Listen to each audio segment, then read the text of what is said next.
മലയാളത്തിന്റെ പ്രിയ നായികയാണ് മഞ്ജു വാര്യർ. 1995 മോഹൻ സംവിധാനം ചെയ്ത സാക്ഷ്യം എന്ന ചിത്രത്തിലൂടെയാണ് മഞ്ജു വാര്യർ സിനിമയിൽ അരങ്ങേറ്റം കുറിക്കുന്നത്.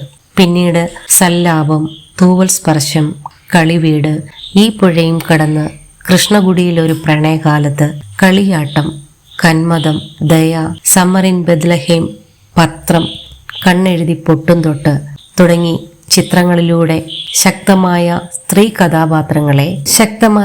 കഥാപാത്രങ്ങളെ മഞ്ജു വാര്യർ വെള്ളിത്തിരയിൽ അവിസ്മരണീയമാക്കി. 15 വർഷങ്ങൾക്ക് ശേഷം റോഷൻ ആൻഡ്രൂസ് സംവിധാനം ചെയ്ത ഹൗ ഓൾഡ് ആർ യു എന്ന ചിത്രത്തിലൂടെ ശക്തമായ തിരിച്ചുവരവാണ് മഞ്ജു വാര്യർ നടത്തിയത്. ഇന്ന് ഒരുപാട് മികച്ച സിനിമകളുടെ ഭാഗമാണ് മഞ്ജു വാര്യർ. സൈജു ശ്രീധരൻ സംവിധാനം ചെയ്യുന്ന ഫൂട്ടേജ് ആണ് മഞ്ജുവിന്റെ മലയാളത്തിലെ ഏറ്റവും പുതിയ ചിത്രം. ഇപ്പോഴിതാ ഡേറ്റ് ക്ലാഷ് മൂലം ഒഴിവാക്കേണ്ടി വന്ന സിനിമകളെ കുറിച്ച് സംസാരിക്കുകയാണ് മഞ്ജു വാര്യർ.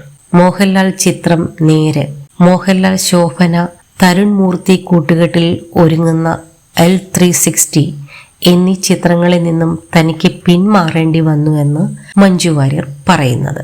നേര്, തരുൺ മൂർത്തി മോഹൻലാൽ കൂട്ടുകെട്ടിൽ ഒരുങ്ങുന്ന സിനിമ എന്നിവയൊക്കെ എനിക്ക് വിഷമത്തോടെയാണ് വേണ്ടെന്ന് വെക്കേണ്ടി വന്നത്. നേരത്തെ തമിഴ് സിനിമകൾക്ക് വേണ്ടി ഡേറ്റ് കൊടുത്തു പോയതുകൊണ്ട് തന്നെ ഇതൊന്നും ചെയ്യാൻ സാധിച്ചില്ല. തമിഴ് സംസാരിക്കുന്നത് എവിടെയെങ്കിലും കേട്ടാൽ ഞാൻ ചെവി കൂർപ്പിക്കും. അസുരൻ ഷൂട്ട് ചെയ്തത് കോവിൽപ്പെട്ടി എന്ന് പറയുന്ന സ്ഥലത്താണ്.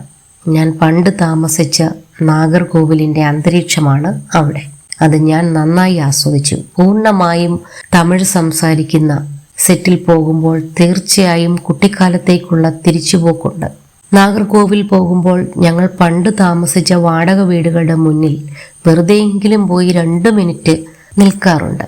ക്യൂ സ്റ്റുഡിയോയ്ക്ക് നൽകിയ അഭിമുഖത്തിൽ മഞ്ജു പറയുന്നു. അതേസമയം പൃഥ്വിരാജ് മോഹൻലാൽ ചിത്രം എമ്പുരാൻ, വെട്രിമാരൻ ചിത്രം വിടുതലൈ പാർട്ട് 2 എന്നീ വമ്പൻ ചിത്രങ്ങളും മഞ്ജുവിൻ്റെതായി പുറത്തിറങ്ങാനുണ്ട്.